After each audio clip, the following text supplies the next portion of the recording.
Hey everybody! Okay, so Jonathan Drouin is kind of an enigma. Get the word out, Rick. In that he's got all this talent. I mean, you can see he's got a ton of talent. It's kind of like you got to pull it out of him like pulling teeth. And except last season, when at the beginning of the season, I believe in the first 19 games, he had 7 goals and 8 assists, or 8 goals and 7 assists, one of the two, for 15 points. He looked like a different player, going into the corners, getting the puck, being physical, just doing all the things that we always complained he doesn't do. He did them, and then he got injured. He came back. He was a little tentative when he came back. I don't think he was 100%, and that caused him to, I'm sure that caused him to hurt his ankle. So he had a wrist injury that he was recovering from, and he hurt his ankle, and he didn't come back to play after that. He played, I think, 8 games, 0 points. Looked horrible, like very tentative. So now the 3 or however many months have passed, and Jonathan Drouin is looking and feeling great. So the Habs players, Drouin included, there's like 5 of them, are back on the ice and practicing. And somebody went and interviewed him and asked him how he was doing and blah, blah, blah. And so henceforth, in this video, is Jonathan Drouin ready to make an impact for the Habs in these playoffs or the qualifying round? And we'll try to answer that, sort of. So I got a bunch of quotes from him and just a few things, and it's just a fun little video, and we'll get right to it. So this is what he said about him coming back and how he feels and all that. These 3 months were huge for my ankle and wrist. Yesterday I could shoot the puck like I used to back then. My game just goes up in playoff hockey, and this is true. Playoff hockey is good for Jonathan Drouin. At age 20, it sounded like my voice broke there.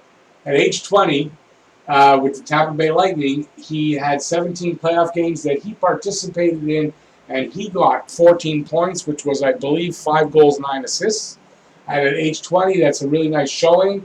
In juniors, when he was playing for the Halifax Mooseheads, he participated in 17 playoff games in 2013. He had 35 points, and he brought them to and successfully won the Memorial Cup.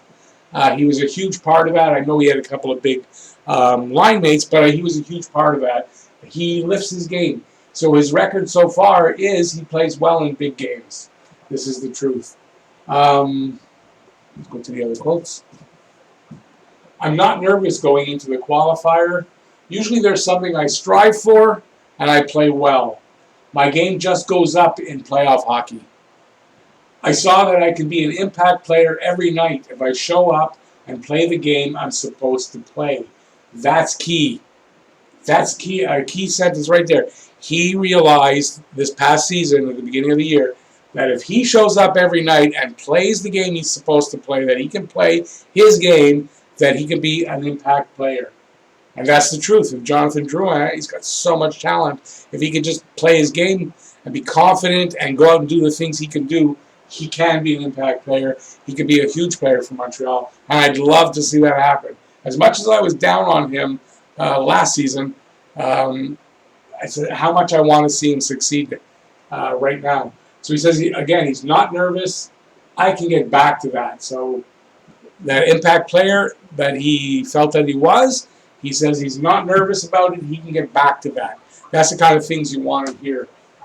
So look, Montreal's average, when he was playing last season in the first 19 games, they averaged 3.44 goals per game. So that's with him on the team.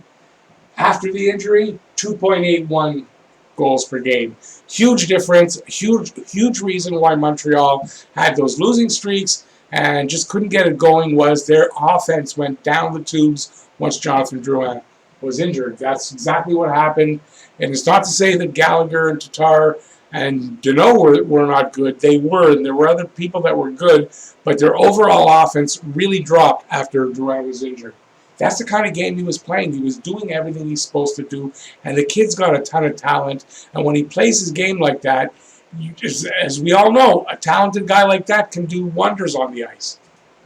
So the Habs were 10-5-3 with him in the lineup, and 15-18-4 without him in between when the few months that he was off. So it's obvious that Jonathan Drouin is an important part of this hockey club. So hearing that these 3 months have been good for him, that his wrist is 100% feeling better, as is his ankle, that can only bode well for Montreal.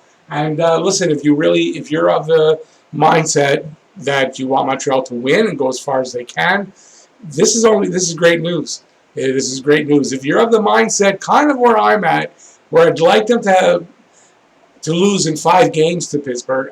I know it's weird saying I'd like them to lose, but I really want that draft pick. I think a high draft pick could really, really make a difference for Montreal going forward with everything that they have and everything that's coming up the pipeline and the direction they're trending in. I think the draft pick would be great. As a fan, as you guys are, as that fan, no, I want to see them. I want to see them go to the cup and win.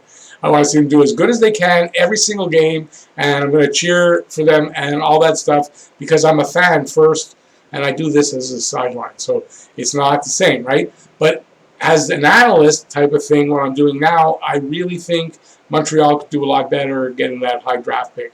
Although it's not guaranteed that they get the high draft pick, they could fall out of the top 10 depending on who wins all the lottery picks. So who knows? But as a fan, I'm going to speak as a fan. I really want them to do well. I want them to beat Pittsburgh's ass, and I want them to go as far as they can.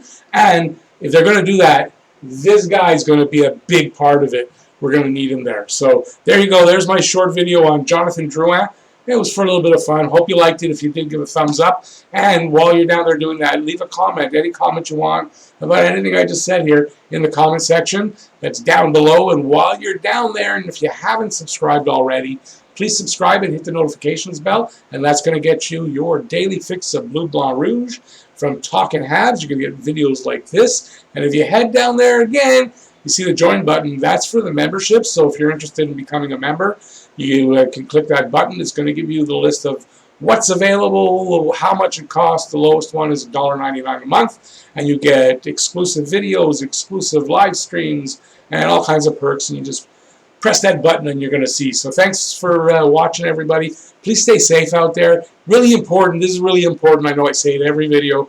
Wear a mask. Where if you're going out in public, there's people around. You might have trouble keeping that 6-foot separation. Wear a mask. It's going to help. Very important. And please stay safe that way. And if you're taking part in any of the protests, please stay safe. And that way you can come back and watch Talking Habs videos. And that's good for me. It's good for you, I think. I hope, anyway. So that's it. Thanks for watching, everybody. Peace out. I'm going to see you next video.